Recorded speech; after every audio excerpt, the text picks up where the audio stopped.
मालदीव्स के बाद एक और देश में भारत को हेट मिल रही है और वो है बांग्लादेश। बांग्लादेश की ऑपोजिशन पार्टी इंडिया आउट के नारे लगा रही है। कश्मीर में बनी शॉल्स को फेंक रहे हैं, इंसल्ट कर रहे हैं। सोशल मीडिया पर इंडियन प्रोडक्ट्स को बॉयकॉट करने के हैशटैग्स ट्रेंड हो रहे हैं। उनके रिलीजियस लीडर्स हिंदू टेक्स्ट को पॉर्न से कंपेयर कर रहे हैं। पिछले साल ऑस्ट्रेलिया से वर्ल्ड कप हारने के बाद बांग्लादेश में लोग भारत की हार को सेलिब्रेट कर रहे थे। क्या बांग्लादेश भारत से नफरत करता? उन्हें आजादी दिलाने में मदद करने के बावजूद क्या आज वहाँ के लोग भारत को दोस्त नहीं मानते? क्या मालदीव्स के बाद बांग्लादेश में ऐसे ही सेम कैंपेन शुरू होना बस एक कोइंसिडेंस है या जियोपॉलिटिक्स का एक इंटरेस्टिंग खेल? समझते हैं आज के इस वीडियो में। सीधा पॉइंट पर आता है। बांग्लादेश के पॉलिटिशियंस ने देखा कि मालदीव्स में इंडिया आउट कैंपेन चला और इसी कैंपेन के बेसिस पर मुइज़्ज़ू इलेक्ट होकर आए। ये कैंपेन बांग्लादेश को भी इंस्पायर कर रहा है। यानी अगर पावर पानी है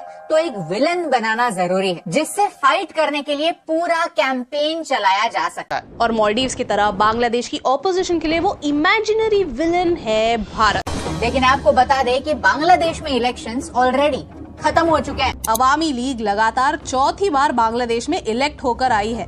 वोटर टर्नआउट सिर्फ 40% ही था और ऑपोजिशन पार्टीज ने इलेक्शंस को बॉयकॉट ही किया था क्योंकि उनका मानना है कि बांग्लादेश में फेयर इलेक्शंस नहीं होते। तो अगर इलेक्शंस ऑलरेडी खत्म हो चुके हैं तो ये कैंपेन क्यों?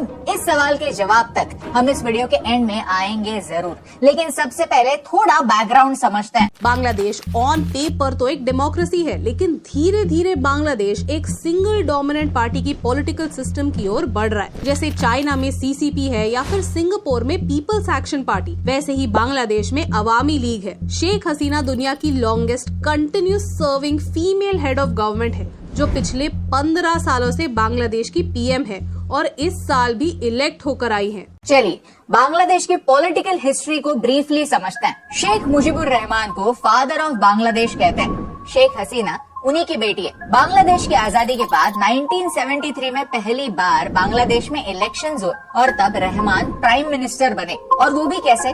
300 में से 293 सीट्स जीतकर। लेकिन उनकी सरकार 1975 में गिरा दी गई। 1975 में उनका असैसिनेशन हुआ और बांग्लादेश एक मिलिट्री रूल में चला गया। इसी दौरान 1978 में जियाउर रहमान ने बांग्लादेश नेशनलिस्ट पार्टी फॉर्म की। 1981 में उनके असैसिनेशन के बाद उनकी विडो इस पार्टी की लीडर बनी। 1975 से 1990 तक बांग्लादेश मिलिट्री रूल और डेमोक्रेसी का एक वियर्ड मिक्स था। 1991 में पार्लियामेंट्री सिस्टम बांग्लादेश में लौट आई, लेकिन ये सिस्टम परफेक्ट नहीं थी। इलेक्शंस रिग्ड इलेक्शंस हुआ करते थे। फरवरी 1996 में इलेक्शंस हुए जो सारी ऑपोजिशन पार्टीज ने बॉयकॉट किए। एज अ रिजल्ट बीएनपी 300 में से 278 सीट्स जीती। पूरे देश में लोग स्ट्राइक पर चले गए और एक नॉन कोऑपरेटिव मूवमेंट शुरू हुई। सिर्फ 12 दिनों में सरकार गिर गई और एक न्यूट्रल केयरटेकर गवर्नमेंट फॉर्म हुई। फिर से इलेक्शंस हुए और इस बार रिजल्ट एग्जैक्टली उल्टा था। अवामी लीग 330 में से 146 सीट्स जीती और शेख हसीना पीएम बनी। अब 2009 से लेकर आज तक शेख हसीना ही पावर में है। ये हिस्ट्री समझना इम्पोर्टेंट है क्योंकि जैसे रिग्ड इलेक्शंस होने के आरोप तब अवामी लीग लगाती थी, वैसे ही कुछ आरोप आज बीएनपी लगाती है। जैसे अवामी लीग ने तब इलेक्शंस बॉयकॉट किए थे, वैसे ही बीएनपी अब इलेक्शंस बॉयकॉट करती है। तो कंक्लूजन क्या है? बांग्लादेश का पॉलिटिक्स इलेक्शन से ज्यादा मिलिट्री कू, बॉयकॉट और प्रोटेस्ट से मोटिवेटेड होता है। यहाँ डेमोक्रेसी तो है लेकिन ऑपोजिशन मिसिंग है। आज की बात करते हैं। आज भी बांग्लादेश में वन साइडेड इलेक्शंस होते हैं। इस साल के इलेक्शन में सिर्फ 40% लोगों ने ही वोट दिए और 300 सीट्स में से 216 सीट्स अवामी लीग ने जीते। कुछ लोग कहते हैं कि अवामी लीग इलेक्शंस फेयर है ऐसा दिखाने के लिए डमी इंडिपेंडेंट कैंडिडेट्स खड़े करता है जिनके अगेंस्ट उन्हीं के खुद के कैंडिडेट्स जीत जाते हैं। इलेक्शंस रिग करने के, डेमोक्रेसी को मारने के काफी नूब तरीके भारत अपनाता है। अगर एक्सपर्ट तरीके जानने हैं तो हम हमारे नेबर से सीख सकते हैं। यानी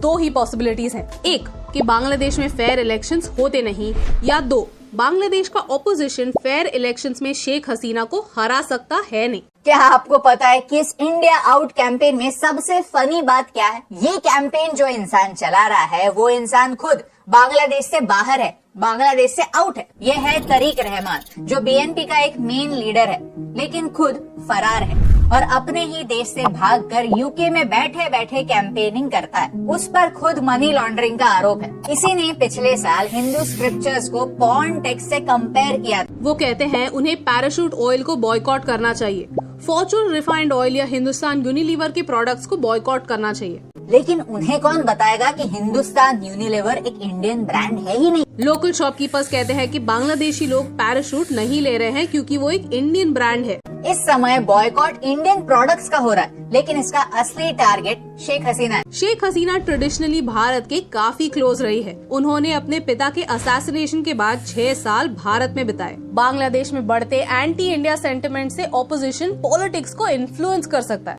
जैसे 1996 में चुनाव में जीतने के बाद भी बीएनपी की सरकार प्रोटेस्ट की वजह से गिरी थी, वैसे ही आज शेख हसीना की सरकार गिर सकती है। यानी इन सारी बातों का कनेक्शन भारत से ज्यादा बांग्लादेश के खुद के इलेक्शन प्रोसेस से है। बीएनपी कहता है कि भारत बांग्लादेश के इलेक्शंस में इंटरफियर करता है, यानी हिपोक्रेसी की कोई सीमा ही नहीं है। इलेक्शंस बॉयकॉट करे वो, और फिर उल्टा घूमकर कहे कि हम इलेक्शंस जीते क्यों नहीं। बॉयकॉट सिर्फ एक बहाना है, असली ऑब्जेक्टिव लोगों को भड़काना है, शेख हसीना को एक प्रो इंडिया लीडर दिखाना है। लेकिन जिस देश की 90% लैंड बॉर्डर भारत से शेयर्ड है, जिनके कल्चरल और ट्रेडिशनल टाइज हमसे ही हैं, जिनकी ऑफिशियल लैंग्वेज एक इंडियन लैंग्वेज है, जिनका दूसरा सबसे बड़ा ट्रेड पार्टनर भारत है, उनके लिए प्रो इंडिया होना ही फायदेमंद है। दोस्तों, क्या आप जानते हैं कि भारत और बांग्लादेश एक दूसरे के साथ 4000 किलोमीटर से भी ज्यादा की लैंड बॉर्डर शेयर करता है। ये बॉर्डर पाकिस्तान और भारत की 3300 किलोमीटर लंबी बॉर्डर से भी बड़ी है। वैसे ही हम दो देश 54 नदियों का पानी शेयर करते हैं। बांग्लादेश में राइस, अनियन, सॉल्ट, अलग अलग spices, vehicles, paper, rubber, iron और स्टील, यहाँ तक चाय भी भारत से आती है। इनफैक्ट बांग्लादेश की सबसे पॉपुलर 2 व्हीलर बजाज है। बांग्लादेश अपने टेक्सटाइल इंडस्ट्री के लिए जाना जाता है, जिसके लिए लगने वाला कॉटन भारत से आता है। आंकड़ों की बात करें तो भारत $12 बिलियन के गुड्स बांग्लादेश को भेजता है। तो इस हेट से भरे पॉलिटिक्स का नुकसान भारत के कुछ ट्रेडर्स को होगा जरूर, लेकिन सबसे ज्यादा नुकसान बांग्लादेश के कंज्यूमर्स को होगा, क्योंकि अपने पड़ोसियों से अच्छे संबंध बनाना एक देश के स्टेबिलिटी के लिए इम्पोर्टेंट होता है। मेरा आपसे एक सवाल है, हर साल हम पाकिस्तान के बारे में सुनते हैं कि पाकिस्तान एक इकोनॉमिक क्राइसिस से गुजर रहा है। On the other hand Bangladesh grow कर रहा है। कभी सोचा है कि ऐसा क्यों? पाकिस्तान की एक गलती से बांग्लादेश जरूर सीखा है और उसने अपने आप को इम्प्रूव भी किया है। वो गलती क्या है, समझाता हूँ। जब बांग्लादेश आजाद हुआ था तब उनका जीडीपी ग्रोथ रेट क्या था पता है? -14%। और अब 2041 तक बांग्लादेश एक मिडिल इनकम देश बन जाएगा और आने वाले 2 सालों में लीस्ट डेवलप कंट्रीज के लिस्ट में से भी बाहर हो जाएगा। ह्यूमन डेवलपमेंट इंडेक्स के पैरामीटर्स में बांग्लादेश काफी अच्छा परफॉर्म करता है। पाकिस्तान से अलग होने के बाद बांग्लादेश को इकोनॉमिक ग्रोथ और प्रॉस्पेरिटी की एक नई चाबी मिली है। लेकिन अगर वो पाकिस्तान की इस नफरत के आइडियोलॉजी से अलग नहीं हो पाएंगे तो वो आगे नहीं बढ़ पाएंगे। जब मैं नफरत की बात करता हूँ तो मैं हेट से जुड़े पॉलिटिक्स की बात करता हूँ। जब तक पॉलिसीज का मेन ड्राइवर हेट होगा तब तक देश के एक्चुअल मुद्दों से ध्यान हट जाएगा। ये लेसन बांग्लादेश और पाकिस्तान के साथ साथ भारत को भी सीखने जैसा है। I admire Sheikh Hasina, I really do, क्योंकि वो सच में बांग्लादेश के फ्यूचर के बारे में सोचती है। वो अपने पूरे करियर में प्रो इंडिया रही है, लेकिन एट द सेम टाइम उन्होंने चाइना से भी दोस्ती बनाए रखी है। उन्होंने चाइना को एक सबमरीन नेवल बेस बनाने दिया है जो फ्यूचर में पीएलए की नेवी लॉजिस्टिक सपोर्ट के लिए यूज कर सकती है, जिसकी मदद से वो भारत पर भी अटैक कर सकते हैं। एक तरफ भारत से दोस्ती, दूसरी तरफ चाइना से दोस्ती।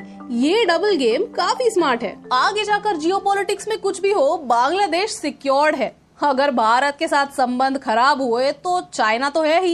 And that's great strategy for Bangladesh but bad news for India. जैसे चाइना ने मालदीव्स की इंडिया आउट कैंपेन में मदद की, वैसे ही बांग्लादेश की भी मदद चाइना कर सकता है। भारत को डिप्लोमेटिकली घेर सकता है और भारत को इससे बचने की सख्त जरूरत है। नेबरहुड फर्स्ट पॉलिसी को स्ट्रॉन्ग करने की जरूरत है। हमारे external affairs minister S Jaishankar ji ने पहले भी इसी साल जनवरी के महीने में कहा था कि नेबरिंग देशों पर चाइना कंट्रोल करना चाहता है और इस पर उनकी कड़ी निगरानी है। बच्चा जानता है कि मालदीव्स में मुइजू ने इंडिया आउट कैंपेन चलाया और सोसाइटी के लिए एक फिक्शनल एनिमी क्रिएट किया। आज भी वो ऐसी इमेज बनाना चाहते हैं कि भारत साउथ एशिया का एक बुली है। वो छोटे छोटे देशों के सामने टाइगर बनता है। बहरहाल सच्चाई तो यह है कि 36 साल पहले अब्दुल्ला लुतुफी ने जब मालदीव्स की सरकार गिराने की कोशिश की तो हमारे प्राइम मिनिस्टर राजीव गांधी ने पैराट्रूपर्स और वॉरशिप्स भेजे और ऑपरेशन कैक्टस में मालदीव्स की मदद की।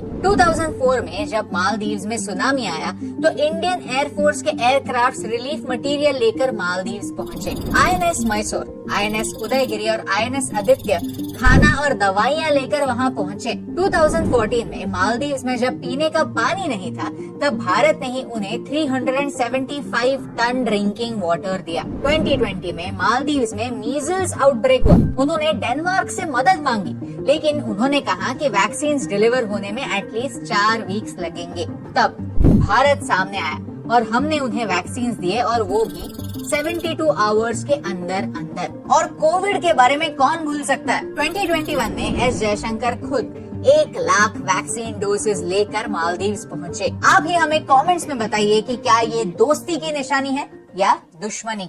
India out campaign India out से ज्यादा so called pro India government out campaign, जिससे बांग्लादेश भी चाइना का पपेट बन सकता है, जैसे आज मालदीव्स है। और यही इम्पोर्टेंट बात आप तक पहुंचाने से मुझे फर्क पड़ता है। हे दोस्तों, thank you so much for watching this video till the end. अगर आपको ये वीडियो अच्छा लगा तो वो लाइक बटन प्रेस कीजिए। ऐसे ही और वीडियोस देखने के लिए चैनल को सब्सक्राइब करना ना भूलिए।